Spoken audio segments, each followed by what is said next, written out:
What's your best "I've made a huge mistake" moment? Mine is happening right now.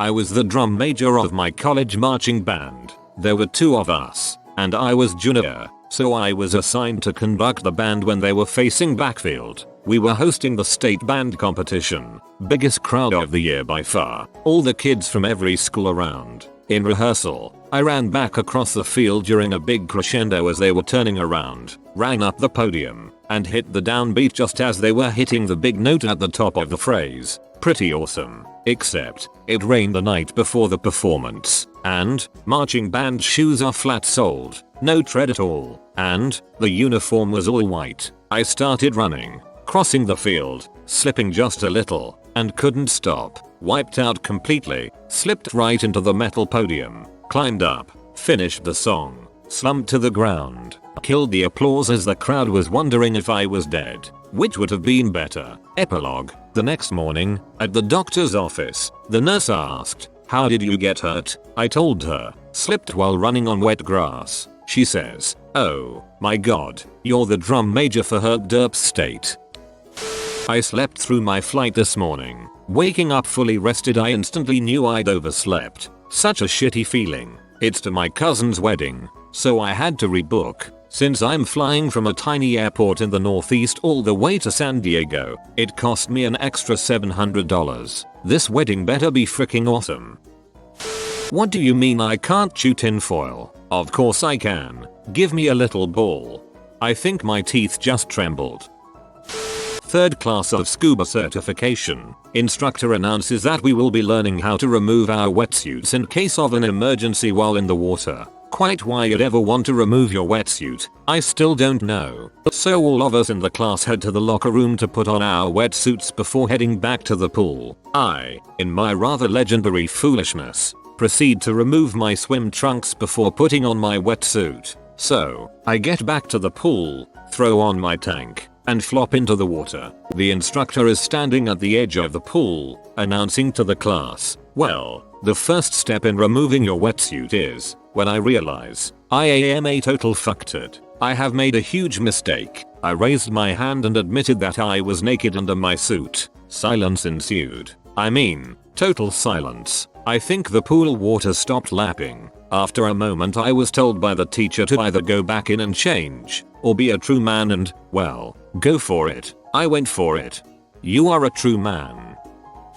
Probably the first time I bought a boat. It was a piece of crap that I almost killed myself in because I thought, how hard can sailing be? People have been doing this for thousands of years. I got to be in calculus. I think I can handle this. I skimmed through an How to Sail with the Wind video, considered myself certified, then proceeded to go out with a buddy who had never even been on a boat before. I've made a huge mistake after the mainsail broke loose and we couldn't start the outboard. It was considerably windy and choppy out there and I really thought 2 of us were going to die. Didn't even have life jackets. Ended up getting saved by a small Coast Guard vessel that just happened to be cruising by. Yay, I'm a dumbass. Jumped into a lake for a swim, only a few weeks after a major abdominal surgery. Was expecting full use of my abdominal muscles. Really, I had no use of them. I barely made it to shore. A friend of mine died this way. He jumped in, and he just drowned. He knew how to swim, and how he died is a mystery. I was curious as to the effects of ice hit when rubbed upon one's nipples. Instant regret. Ever since I was a small boy, I have enjoyed the taste of fresh apple juice. Knowing this, my mother bought gallon bottles of it even though she did not enjoy it. One day, being the big boy, age 6, I thought I decided I was going to have a glass of apple juice without asking her to pour the heavy bottle. Miraculously, I poured myself a glass without incidents and proceeded to imbibe it. That was great, I thought to myself. So I decided to have another, and before I knew it, I had drank an entire gallon of sweet, acidic apple juice. Within 10 minutes, the fire of an entire apple orchard erupted from within my gut. I've made a huge mistake, I thought as I collapsed to the floor. I was violently ill for almost 3 days with severe acidosis. How a small child drank 1 gallon of apple juice, I will never know. I know how a small child drank that crap. It's delicious.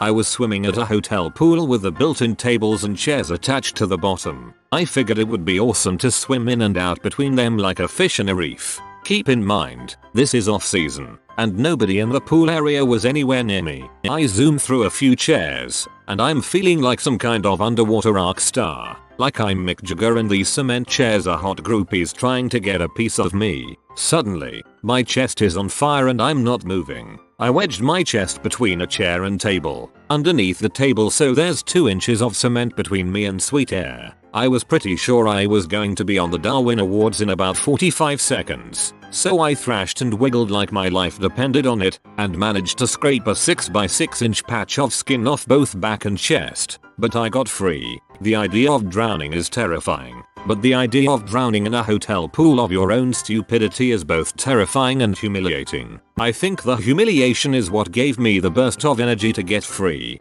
This is one of my worst fears. I once came up under a dinghy in a lake and I thought it was all over.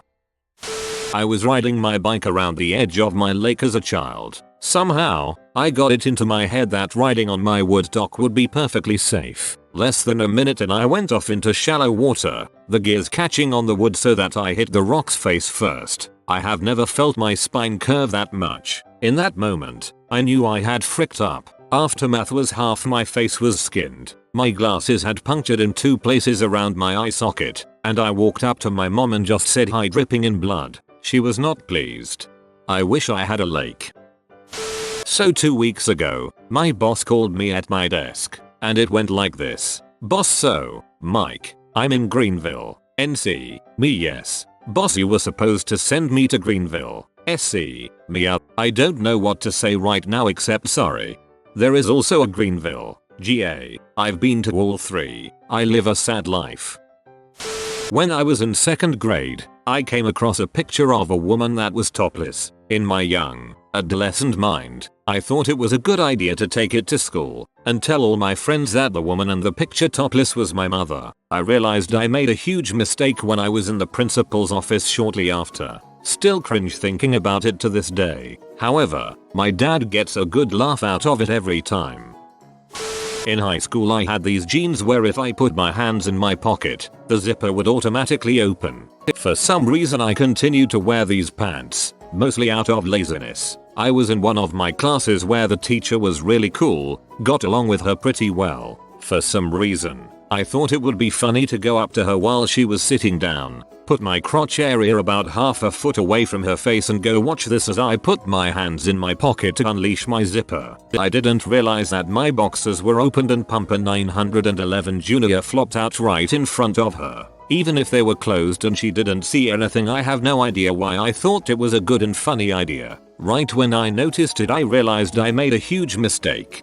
I made a huge mistake. Well, someone is confident.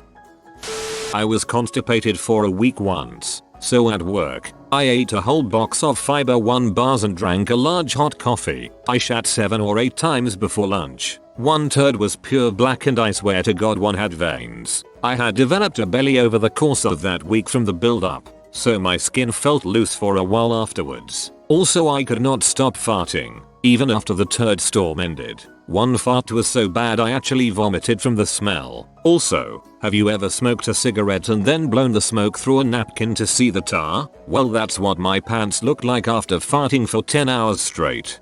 Just blew cigarette smoke through a napkin to try this. I think I'm gonna quit now. In middle school, I was on the track team. I used to avoid peeing in school for no other reason than inconvenience. Oh yeah, and a 2-inch pool of pee on every restroom floor. Anyways, one day at track practice I couldn't hold it, but I was at the starting line getting ready to run. Before I started running, the urine did. I pretended I was stretching and got really close to the ground. It didn't help much. I had pee all over my shorts. How no one found out I'll never know. They knew. I accidentally left an adult toy in the bathroom last night. Since I live alone this is normally not a problem. Had unexpected guests today. One of them had to use the bathroom. Oh god, why? Oh my god, ouch. When I was much younger, around 7 or 8, I had the urge to pee very badly. At this time in my life, my family frequented the local community swimming pool and I had just passed the test to go into the deep end. I even got one of those sweet, stretchy anklets that signify my deep end baller status. Anyway, I really had to pee, like really bad. Bad enough that I achieved a prepubescent P-rection. I ran as fast as I could towards the restrooms that were at the end of the pool, near the deep end. I made it to the urinal, but it was too tall for me and there were no kiddie ones. So I hopped onto my tippy toes and whipped it out, but since I was at full mast and angled slightly backwards, the stream went right into my frickin' eye, like Balaam, a sure shot right to the iris. And I couldn't very well correct my trajectory due to the circumstances at hand, so I pulled my bathing suit back on, continued to pee my pants and ran straight into the deep end, opening and closing my eyes to get the pee out. You should have been in the pool like everyone else. A couple of years ago I sat down to relieve myself. Little did I know that somehow, and don't ask me how because I just don't know, the tip of my penis was not aimed into the bowl. When I started to pee I literally got it all over my shorts. I had no idea what to do at that point. Yeah, been there, except I was sitting down about to deuce drop and somehow perfectly aimed between the seat and the bowl and peed right through the crack. One time when I had a stomach flu I thought I only had to fart. Never trust a fart. I went on a first date with a girl that I had been talking online to for a while. We decided to go to a movie together one weekend, so I met her at a theater an hour away. I let her pick whatever movie she wanted to see, so we saw Flicker, a stereotypical horse movie. You can probably guess the plot better than I can remember. Girl finds wild horse, loves it, tries to tame it, no one thinks she can, blah blah blah. We get inside and there is not a single other person in the theater. The movie is pretty bad and at one point this giant mountain lion jumps out of a tree and tries to eat Flicker himself. It just seemed so random to me that this mountain lion either wanted to eat this giant horse or at least just kill him because he hated it for some off-screen reason. Also it looked super cheesy, so I accidentally started laughing a little bit, and then the girl that I was with slowly turned towards me with a face of such disgust, such venom that I immediately stopped all giggling. I then realized that she had tears streaming down her face and at that moment said to me in that completely empty theater loudly, "How can you be laughing at a time like this?" I slowly turned my attention back to the movie, finished watching it, said goodnight, and drove back to school. I will never forget those words. I often repeat them back to myself in the varying ways that you can say these pretzels are making me thirsty. Everything about that night just seems so ridiculous now. It was like it was destiny. That movie was made entirely to have that ridiculous scene in it so me and this girl could be in this empty theater together so I could chuckle and she could deliver the perfect line of "How can you be laughing at a time like this?" Having realized too late that I no longer possess the upper body strength nor small feet I had when I was a child, at 18 I tried to scale a chain link fence, making it halfway up before my arms gave out. Feet slipped and I was left hanging by my shirt and bra, tee waving in the breeze, shirt pulled up over my face, hooked on the top of the fence. The kid walking by had the biggest eyes, mouth agape as he walked by, as I flailed, jumping, trying to free myself. Good times. You've been visited by the banana guardian. He will protect you and all of your bananas, but only if you comment "Protect us mighty doggo." If you are new to the channel, you can subscribe. I publish new videos every day. Until then, check another video, or don't. Either way, have a great day you magnificent people.